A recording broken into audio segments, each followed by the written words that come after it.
Ela fez também.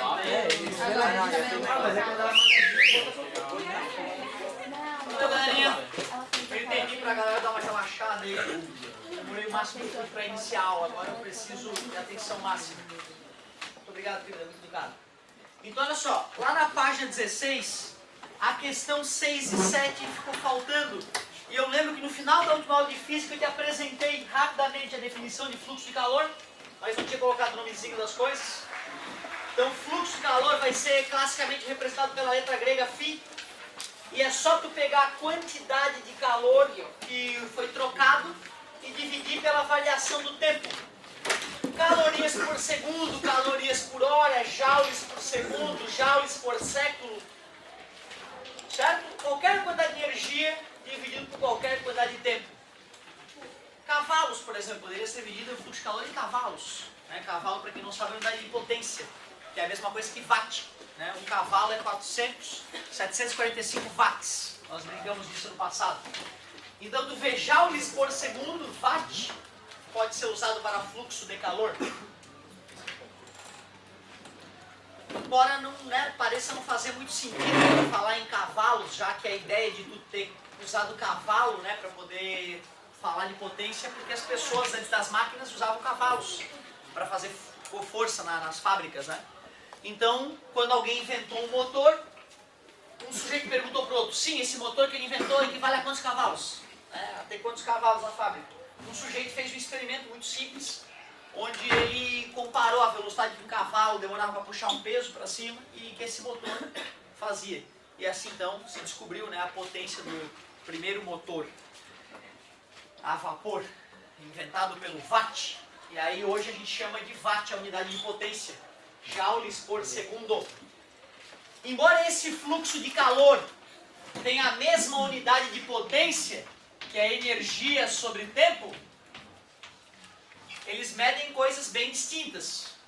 Né? Potência e fluxo de calor medem coisas bem distintas. Esse fluxo de calor pode se dar por condução, convecção ou radiação ou irradiação. Para convecção nós não vamos fazer análise matemática, tamanha complexidade. Até na faculdade, cara, tu calcular quanto de calor um radiador de carro perde é tão tenebroso matematicamente que a gente no laboratório faz empiricamente o cálculo. De tão terrível que seria o cálculo para fazer. Então, se na faculdade dá problema para usar fluxo de calor por condução, imagina por convecção, imagina no ensino médio. Então, o máximo que eu posso te perguntar matematicamente de convecção é: por que a convecção existe? Por que a convecção existe?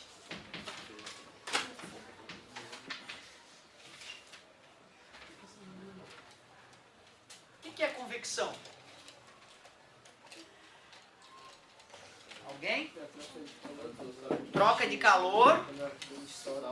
Por exemplo, quando o ar quente sobe e o ar frio desce. É a troca de calor que se dá nos fluidos, nos gases e líquidos. É a troca de calor que se dá devido à movimentação da massa. Certo? Uma água fervendo na panela, ela não está parada, ela está sofrendo convecção. A água fria desce na panela, a água quente sobe, lá onde ela bateu no fundo da panela e aqueceu e fica se movimentando loucamente. Quando tu observa a água antes dela ferver, tu já percebe o movimento da água, a convecção na água. Por que a convecção existe? Tem a ver com isso, ó. Densidade. Quando eu aqueço as coisas, a massa das coisas muda? Não. Mas o volume muda. Geralmente, quando eu aqueço um gás, o volume desse gás tende a aumentar, logo a densidade tende a diminuir. E as coisas menos densas flutuam nas coisas mais densas, assim como óleo em água, lembra? Então a análise matemática da densidade máxima vai ser essa. O cara saber que a fórmula da densidade nos ajuda a entender um pouquinho por que convecção existe. Radiação é outra encrenca. O máximo que eu vou falar para vocês de radiação é que o fluxo de calor emitido por um corpo negro é a constante de Stefan Boltzmann multiplicada pela temperatura elevada à quarta potência. Corpo negro. Radiação do corpo negro.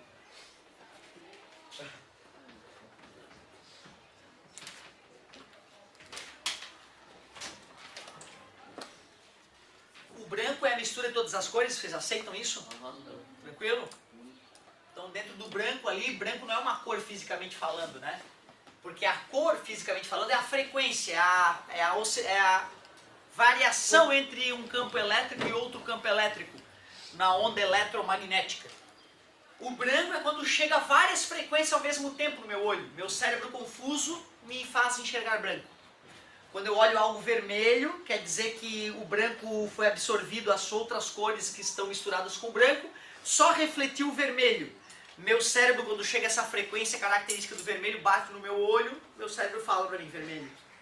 Quando eu vejo alguma coisa preta, escura, quer dizer que quase nenhuma luz vem dali. Quando quase nenhuma luz vem no objeto, meu cérebro traduz para mim como preto. Se vocês estão vestidos com roupas brancas, roupas pretas e vermelhas, qual dessas roupas está absorvendo mais a energia luminosa da lâmpada? Claro, preto. Logo, é por isso que o preto aquece mais quando a gente vai para o sol. Tudo bem? Então os físicos perceberam, caramba, teoricamente o corpo que é perfeitamente negro, ele não deve refletir nenhuma gota de luz. Ele deve absorver toda a maldita luz que bate nele.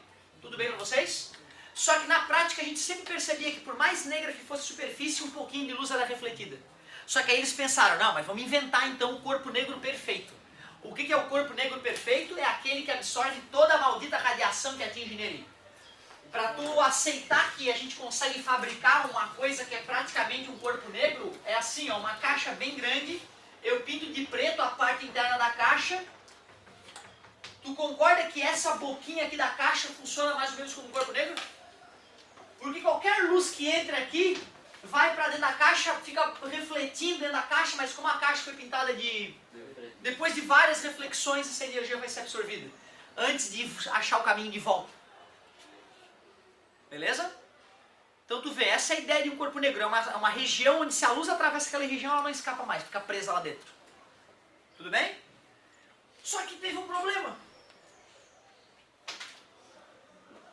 Ele vai explodir esse corpo. Se ele está no ambiente e só absorve energia, onde é que vai essa energia?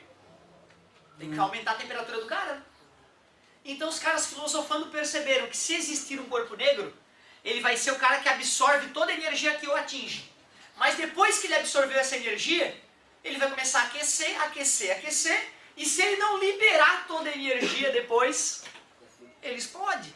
Então o corpo negro é uma criação filosófica dos estudiosos para tentar compreender os corpos que absorvem toda a radiação que os atinge.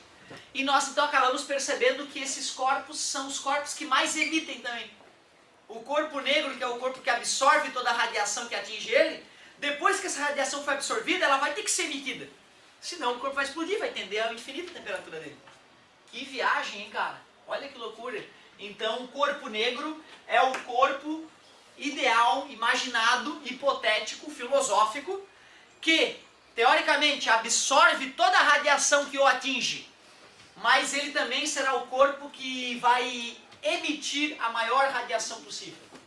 Como é que se determina a quantidade de radiação emitida por um corpo negro? Faz essa continha. Isso é uma constante chamada de constante de Stefan Boltzmann, uma constante muito importante na física. E essa temperatura elevada a quarta é a temperatura em Kelvin. Tem que ser em Kelvin. Dobra a temperatura de um corpo em Kelvin. O que acontece com a energia irradiada?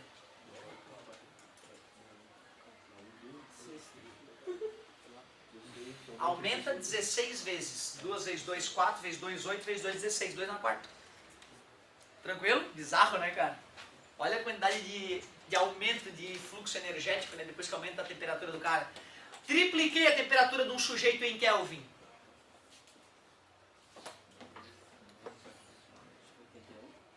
81 vezes mais energia. 3 vezes 3, 9, vezes 3, 27, vezes 3 de novo. 81 vezes mais energia. É o máximo que eu vou falar de matemática para vocês da radiação. E eu acho que nem apareceu esse ano na apostila, no passado tinha aparecido. No terceirão a gente volta a comentar isso.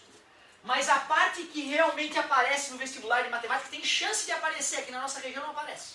É mais para o norte do país. É a lei de Fourier, o fluxo de calor por condução. Para tu não me chamar de mentiroso na faculdade vai ter um menos ali, ó. ensino médio a gente não se preocupa com aquele menos? Porque a gente sabe que o calor flui do corpo de maior temperatura para o corpo de... Ou seja, por mais que o ΔT seja final menos inicial, certo? A gente sabe que o calor vai do quente para o frio. Ou seja, a gente vai definir para onde é que o calor está se movimentando através do bom senso, não através do sinal. Mas se for pensar, né? Se aqui está quente e lá está frio, o calor vai daqui para lá, né? Se eu fosse fazer final menos inicial, ia dar uma variação de temperatura negativa. A temperatura inicial é de onde o calor saiu, que é quente. A temperatura final é onde o calor chegou, que é frio. Se eu faço frio menos quente, dá negativo a variação de temperatura, né? Por isso que a gente bota um menos lá na fórmula para ficar positivo o resultado, certo? Se a gente for fazer final menos inicial.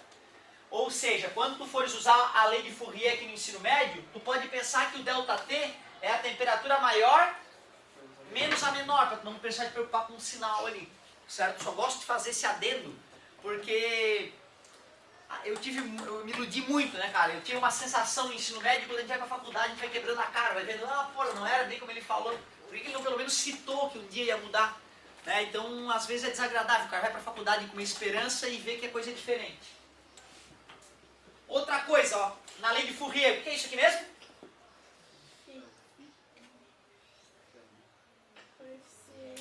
Isso, quase. Isso, parabéns, gente. Muito boa participação. Fluxo de calor. Tão fera, hein? Show de bola. O cara acabou de falar que é fluxo de calor, tá escrito aqui na frente. Eu pergunto, o que é isso? Porra, fluxo de calor. Uhul! Show de bola, galera. Agora eu fiquei empolgado pra aula. Muito bem. Área da seção. Vamos entender melhor isso.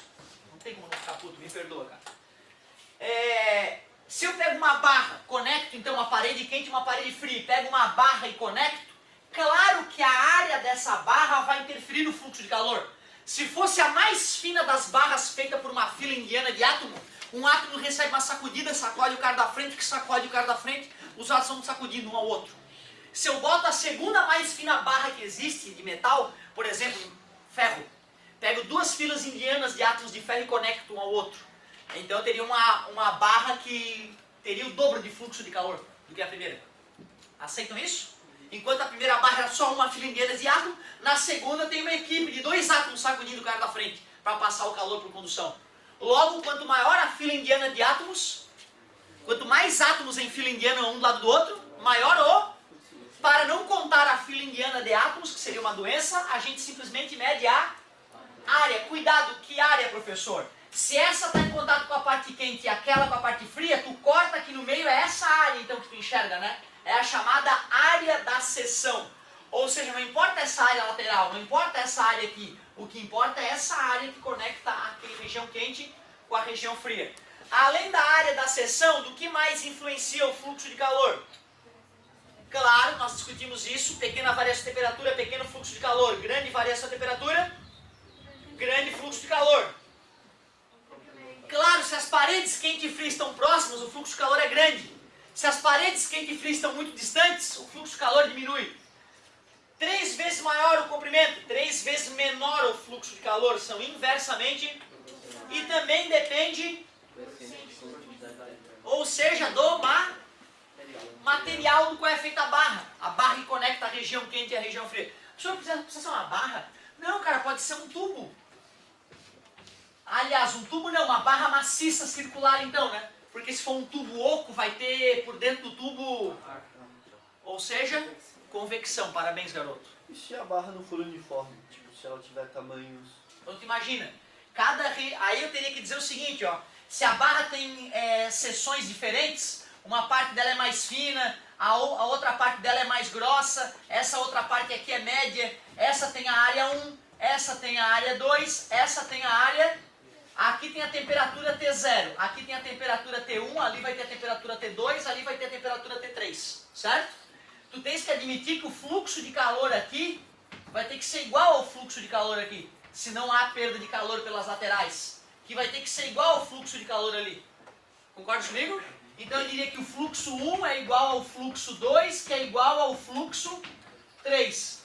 Cada material 1 vezes a área do material 1, ΔT do material 1, sobre L1 é igual a K, área 2, delta T2, L2, que é igual a K3, K2, K1, K3 do material 3, área do material 3, variação de temperatura do material 3, L3. Então a pergunta foi muito boa, é muito comum esse tipo de coisa acontecer. Cuidado, em esse delta T é T1 menos T2, T0. Esse delta T é T2 menos T1. Esse delta T é T3 menos T2. Então a tua pergunta foi ótima. Existe essa questão aí. Existe essa questão. Uma barra de cobre é conectada a uma barra de ferro.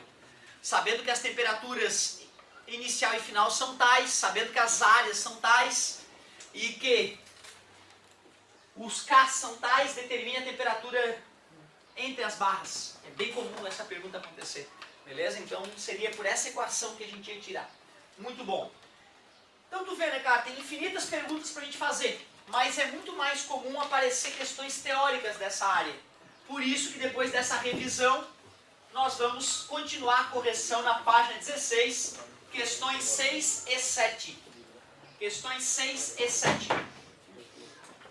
Ainda nos dias atuais, povos que vivem no deserto usam roupas de lã branca como parte de seu vestuário para se protegerem do intenso calor, já que a temperatura ambiente pode chegar a 50 graus Celsius durante o dia. Jamais me esquecer, no 9º ano essa questão me deixou muito chateado. Eu não admitia que num dia quente a gente pudesse se enrolar em lã. Demorei a entender isso. Para nós brasileiros que usamos a lã, principalmente no inverno, a atitude dos povos do deserto pode parecer estranha ou equivocada, contudo ela pode ser explicada pelo fato de que a lã é um excelente isolante térmico, impedindo que o calor extremo chegue ao corpo das pessoas, e a cor branca absorve toda a luz, evitando que ela aqueça ainda mais as pessoas. A primeira parte estava razoável, a segunda parte ele bobeou, né? A lã é naturalmente quente, e num ambiente a 50 graus, ela contribui para resfriar um pouco o corpo das pessoas. Muito estranha essa colocação, já acho que isso é um problema. Letra C. A lã é um excelente isolante térmico, impedindo que o calor extremo chegue aos corpos das pessoas, e a cor branca reflete toda a luz, diminuindo assim o aquecimento da própria lã. Faz sentido, né? Letra D. A lã é naturalmente quente. Como assim naturalmente quente? E o branco é uma cor fria. Esses fatos combinados contribuem para o resfriamento do corpo daquelas pessoas. Muito divertido. Eu te pergunto, por que então tem beduínos que usam roupa de lã preta no deserto? Espaço da lã e o corpo é maior, Essa, então tem uma que bom. circulação de ar maior. Que bom que vocês lembram desse comentário que eu fiz. Outra coisa, por que a zebra é preta e branca e não só branca? Pra se esconder dos predadores. Senão ela seria que nem o leão. O leão se esconde bem na savana. A zebra vive no mesmo lugar. Por que o leão se esconde? Pra Por que o leão se esconde? Pra caçar, gente. Vocês nunca viram, pô, Discovery, essas coisas? É Geo. Tá lá o leão, fica devagarzinho. Aí quando ele dá o gás no lugar errado, ele não chega. Ele perde a presa dos caras. Se a galera vê o leão, fica muito fácil pra correr do leão. E o leão morre de fome, por incrível que pareça. A zebra, por incrível que pareça, as cores, se mostrou que com as cores preta e branca intercaladas adequadamente, a convecção vai ser maior na superfície aquecida ali em cima, pela movimentação do ar. Já que vai ter regiões mais quentes e mais frias, o fluxo de ar vai ser maior. Então tu vê, é uma saída biológica para economizar, para poder perder calor com mais facilidade. Que viagem, né, cara? Muito doido isso.